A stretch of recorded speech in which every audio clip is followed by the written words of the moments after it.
यीशु ख्रिस्त में प्यारे भाइयों और बहनों सबों को जय यीशु।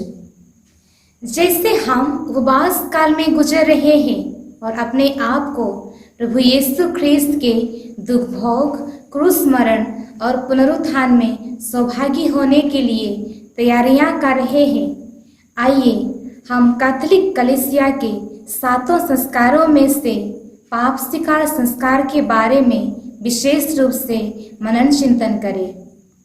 पहले हम जानें कि उपवास क्या है। उपवास प्रार्थना किसी आत्मिक उद्देश्य पूर्ति के लिए जल और भोजन से अलग रहकर उस समय को हम प्रभु के साथ बिताते हैं। उपवास अपने आप को प्रभु यीशु के सम्मुख नम्र और दीन करने का समय है, जो यह बताती है कि हमारी निर्भरता ईश्वर पर है। अभी हम संस्कारों के बारे में जानें। संस्कार का अर्थ है पवित्र करना या शुद्ध करना। कैथोलिक कलीसिया हमें सिखाती है कि संस्कार आंतरिक ईश्वरीय कृपा का बाहरी चिन्ह है। कैथोलिक कलीसिया का धर्म शिक्षा का किताब 1210 में हम पढ़ते हैं, संस्कार की स्थापना स्वयं ईसा मसीह ने किया है। अभी हम पाप स्वीकार संस्कार के बारे में जानें। जब हम दिल से पश्चाताप करते हैं और अपने पापों को एक अभिषिक्त पुरोहित के पास पूर्ण रूप से बताते हुए हम पाप स्वीकार करते हैं, तो वह पाप स्वीकार संस्कार कहलाता है। जब हम ईश्वर के बताए हुए मार्गों को छोड़कर उनसे दूर चले जाते हैं, तो हम पाप में गिर जाते हैं। उत्पत्ति के ग्रंथ अध्याय 3 वाक्य 11 में हम पढ़ते हैं, क्या तुम उन वृक्ष का फल खाया जिनको मैंने खाने से मना किया था? जी हाँ मेरे प्यारे भाइयों और बहनों, हमारे आदि माता पिता ने ईश्वर के आज्ञा का उल्लंघन किया और वे पाप में गिर गए और ईश्वर से दूर चले गए। पाप की शुरुआत कैसे होती है?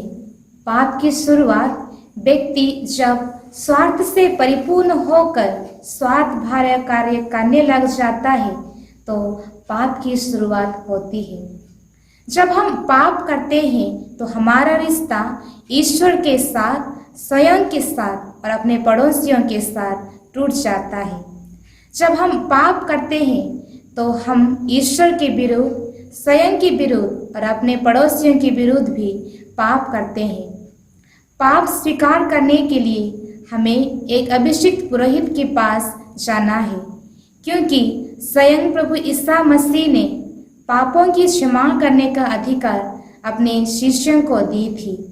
उन्होंने संत यूहन्ना के सुसमाचार अध्याय 19 अध्याय 20 वाक्य 23 में कहा, तुम पृथ्वी पर जिनके पाप क्षमा करोगे वे अपने पापों से मुक्ति प्राप्त करेंगे, जिनके पाप क्षमा नहीं करोगे वे अपने पापों से बंधे रहेंगे। जी हाँ, जब हम पाप करते हैं तो हम पूर्ण पश्चाताप के साथ पाप स्वीकार करनी चाहिए। अभी हम पाप स्वीकार संस्कार क्यों अत्यंत जरूरी है उसके बारे में जानें। पाप स्वीकार संस्कार बहुत ही जरूरी है, क्योंकि हम जाने अनजाने में बहुत सारे पाप करते हैं, और जब हम अपने आप को जांच करते हैं तो हमें पता चलता है कि हमने बहुत सारे पाप कर दिए हैं। इसलिए ईश्वर की जो कृपा और आशीष जो हमें मिलने का है, नहीं मिल पाता है। पाप स्वीकार नहीं करने से हमारे पाप एक एक कर इतनी बढ़ जाती है कि हम ईश्वर को आमने सामने नहीं देख पाते हैं और हम पाप में गिर जाते हैं। हमारा ईश्वर यह चाहते हैं कि हम उनसे जुड़े रहें, और हमारा ईश्वर एक पवित्र ईश्वर है। हम हर एक हमारे पापों के कारण अशुद्ध या अपवित्र बन जाते हैं। हम पाप स्वीकार संस्कार के द्वारा ही अपने आप को शुद्ध या पवित्र कर सकते हैं। इसलिए पाप स्वीकार संस्कार बहुत ही जरूरी है।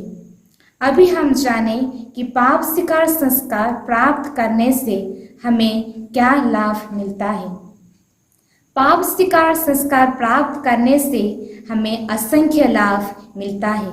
सबसे पहले हमें मन की शांति मिलती है, पापों की क्षमा मिलती है और हमारा रिश्ता दोबारा ईश्वर के साथ, स्वयं के साथ और अपने पड़ोसियों के साथ जुड़ जाता है। पाप स्वीकार में जो दंड मोचन है, जब हम उसे अर्जित करते हैं तो हमें पूरी तरह से मन की शांति मिलती है।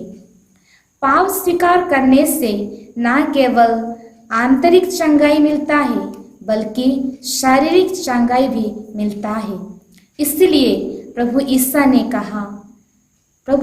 ने न केवल आत्मा को चंगा करते हैं बल्कि शरीर को भी चंगा करते हैं। प्रभु यीशु का प्रेममय सानिध्य को अनुभव करके और उनके वचनों को सुनकर जक्कैयुस ने अपने पापों को प्रभु के सामने कबूल किया और अपने पापों के प्रति पूर्ण पश्चाताप करने का दृढ़ संकल्प किया। हम संत लूकास के अनुसार सुसमाचार अध्याय 19 वाक्य 8 में पढ़ते हैं, जक्कैयुस ने कहा, प्रभु देखिए, मैं मेरा आधी संपत्ति दरिद्रों को दे दूंगा और मैंने जिन लोगों से कोई भी बात में बेईमानी की है तो मैं उन्हें 6 गुना लौटा दूंगा। जी प्यारे भाइयों और बहनों, जब हम अपने पापों को प्रभु के सामने कबूल करते हैं और अपने पापों के प्रति दिल से पश्चाताप करते हैं तो हमें पापों की क्षमा मिलती है और हम पापों के मार्गों से, पापों के जालों से हमें पूर्ण रूप से मुक्ति प्राप्त होती है। ईश्वर हमारे राह देखते रहते हैं कि हम पूर्ण पश्चाताप के साथ उनके पास वापस लौटे। ईश्वर हमें हमारे पाप क्षमा करते हैं और यह चाहते हैं कि हम उनके साथ जुड़े रहें।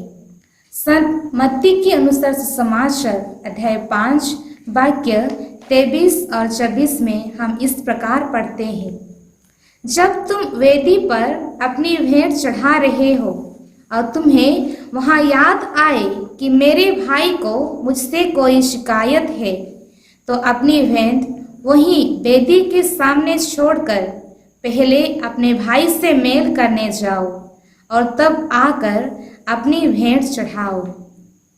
जी प्यारे भाई और बहनों, उड़ाव पुत्र ने भी अपनी गलतियों पर पूर्ण रूप से पश्चाताप करते हुए अपने पिता से मेल मिलाप स्थापित किया है। वैसे हम भी अपने गलतियों पर पूर्ण रूप से पश्चाताप करते हुए हम अपने पड़ोसियों से, अपने भाई बहनों से मेल मिलाप बनाए रखें। तो आइए हम नित्य प्रार्थना करें। हे प्रभु ईसा मसीह, आप पापियों को प्यार करते हैं।